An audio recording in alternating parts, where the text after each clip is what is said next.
I knew when I had children that I wanted to travel with them. I wanted to be able to show them the world. And beyond just going to the beach or Disney World or a trip to the mountains, which is what I grew up with, and there's nothing wrong with those things. I love all of those things. But I wanted to show them more than that. I wanted to be able to show them the world. In this video, I'm going to kind of explain to you how one thing really kind of opened up the world for me and kind of unlocked, the world. So since starting that whole journey, we have traveled to about 30 states together in the United States. We've traveled to Canada, Greece, Italy, Switzerland, France, Germany, Austria, and Spain. I think I got them all. When I was married, my husband didn't really have that as a priority. And so we just did what my family did for trips. We all went to the beach, like I said, Disney, the mountains, etc. Usually one of those every year, which is great. I feel very fortunate to be able to have grown up with those things. But that being said, I wanted to show them more. And when I became single, no longer had to get anybody else's permission or have anybody else on board. And I was like, okay, we're going to do this. I don't know how, but I'm going to figure it out. So I think you could say I succeeded at traveling with them. Now, granted, it's just been really United States, Canada, and then Europe, but I still have more places I want to go. And even as my children are now adults, we still travel at least once a year together. And we all agree that as they have families, get married, maybe have children, that we still want to have, yes, we'll do like family trips, but we still want to have our girls' trips, which is just mom and the daughters. And because it's like, it is a precious time that I don't even know if I can put words to how much that time means to, I think, all of us. I would be safe to speak for them. And also, one of the things that the results that this has given them, and this was one of my motivators for wanting to travel with them, was so that they could expand their horizons, hopefully traveling even more. One of my reasons for wanting to do this with them was so that they could continue to travel themselves as they got older, hopefully go to more places than I've ever been, and to know that the world is not the same as this little place where we live and spend most of our time, that there are different cultures to appreciate, there are different ways of living, different ways of thinking, different ways that people do things that are all good. And that I wanted to expand their horizons, their minds, and open them up to how different and beautiful this world is. So, okay, before I get to that thing that opened up my world, I'll remind you who I am. My name's Megan. I am a career and life coach. Used to be a teacher, used to be a nurse. Now I'm a coach. And I coach midlife women on making the changes they want to have more fulfilling lives. If you like what you see, go ahead and subscribe so you don't miss a video, and give this video a thumbs up if you find it helpful at all. So, what is that one thing? I hope this doesn't disappoint you, but that one thing is the thing you are watching right now. It is YouTube. And I will give you the story as briefly as I can as to how this really unlocked my world. Didn't jump on the YouTube when it started. I knew it existed, but it wasn't like a thing. It was something that younger people watched. But my kids, I think they were in middle school and high school, would show me videos here and there. I think maybe I might have, found a tutorial every now and then on YouTube to watch to how to fix something around the house or whatever. But when they started showing me videos of people traveling, those interested me. And so I would sit down and watch them. And then it became like a ritual for us, a habit. Every Sunday morning, I'd make pancakes and bacon for breakfast. We'd put on YouTube, and we'd watch our favorite travel channels, which I will list later on in the video so that you can go check them out if maybe this is the new world for you too. It just became something that I loved. I loved seeing all the different places, and I was like, this is so much fun. Like, it was just fun. Most of them were entertaining, educational, and just an overall good value. And we all enjoyed it, all three of us, at very different ages. And it was something that we just all connected with, and it brought us together as a routine that we really enjoyed for many, many years, every Sunday morning. Now, they don't live here anymore, and so that's not our thing. But when we are together, it is. And I think I still watch it a lot, especially on Sunday mornings, because I like just making my breakfast and sitting down and watching a good travel video.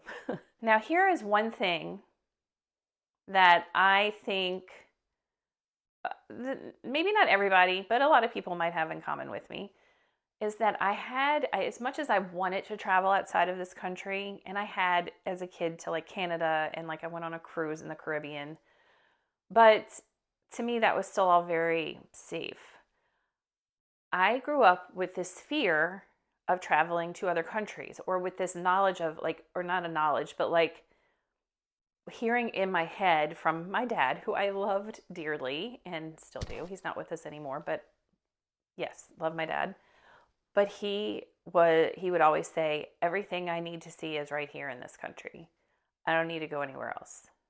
So, when I think about it, I think about the time that he grew up in, and how maybe, those things shaped his view of the world in that way. His dad was in World War II. He himself was in Vietnam. So, there could be reasons that shaped his opinion for why he didn't want to leave the country again. Now, I will say in his later years, he went to Canada a lot, but I'm talking over, something outside of the continent. So he, towards the end, I'd say the last 5 years of his life, he was the historian of the family, really, and he had done tons of research on our ancestry. And a big piece of part of that is in Ireland. And so he had started wanting to plan a trip to Ireland, and he started to.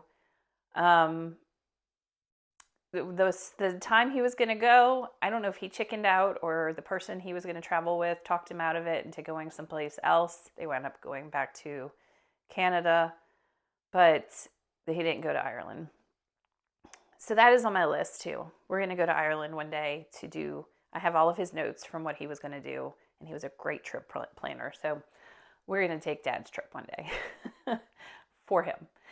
So anyway, so yeah, that's where my fear came from, was just from hearing that a lot.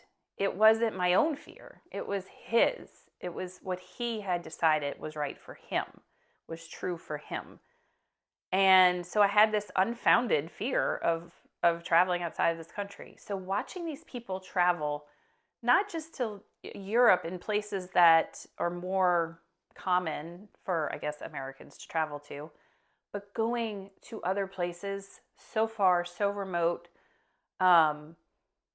so off the grid, and seeing that they were fine, and that the people that were around them were overwhelmingly friendly, helpful, loving people.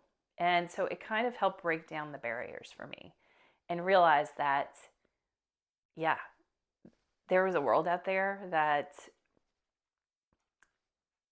is there for me to see. And I just needed to go see it.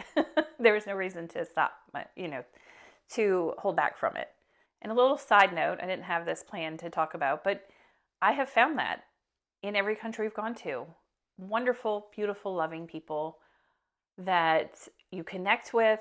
I've connected with people who we don't even speak the same language, right? But we know like what we're trying to say, and have just had great experiences. We met this man in Greece on the side of a mountain.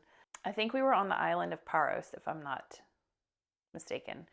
Anyway, we were looking at this. We went to see this quarry, and there was nobody around but this man. He had a place on the side of the mountain. He carved things from the quarry. I have a heart-shaped stone that I bought from him. But me and my girls were just there. He spoke no English. We speak no Greek. And he just started, he had these, there were beautiful flowers all around his place. And he just started picking flowers and handing them to us. And he just didn't stop. And we all left with like this beautiful bouquet of flowers. I managed to get across that, to understand from him that the flowers there were planted by his mother, who was no longer with him. So it was just a beautiful moment, and I'll cherish that forever. So yeah, no fear anymore, really. Now, here's another way that YouTube opened my world, other than just watching the travel part and breaking down the fear. The other part was, I knew, I saw that a lot of these people were traveling using points and miles and doing these, credit card hacking, they call it. But so I immersed myself in that and learned it. I'm still learning it.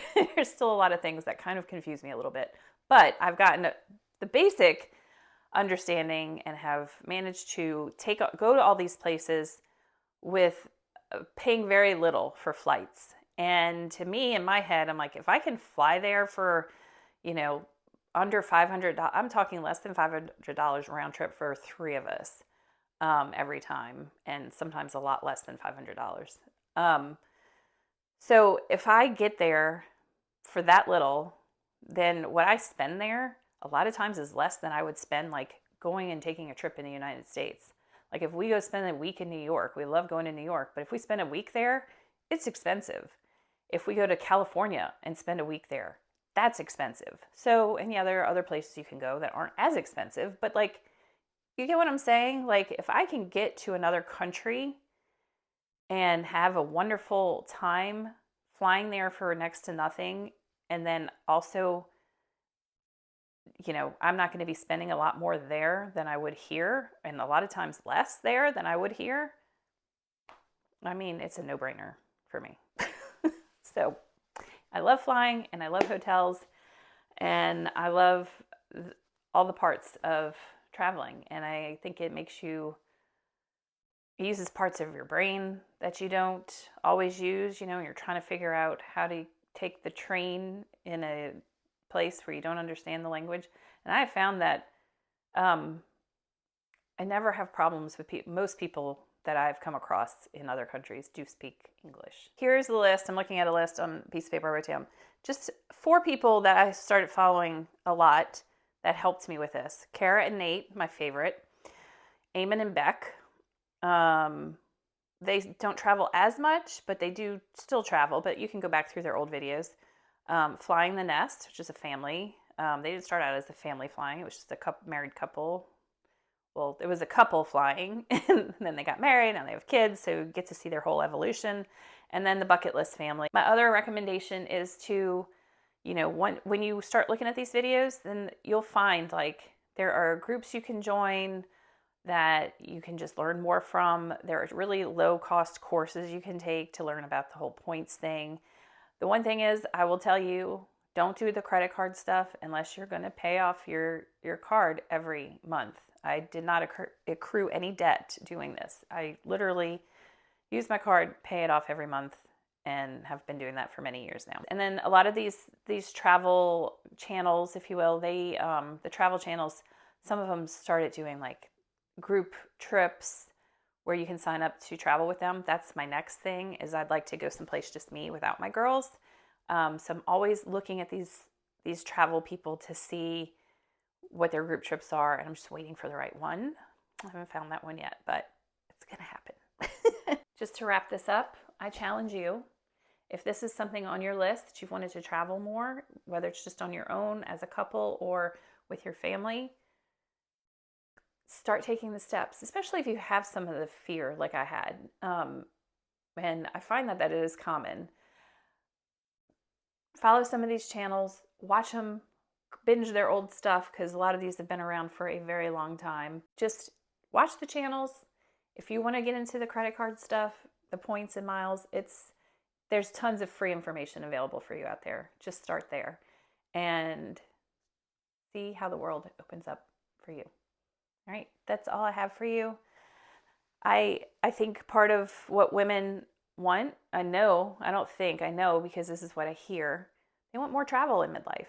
That is one of the things they want. So, more travel in midlife, more in midlife.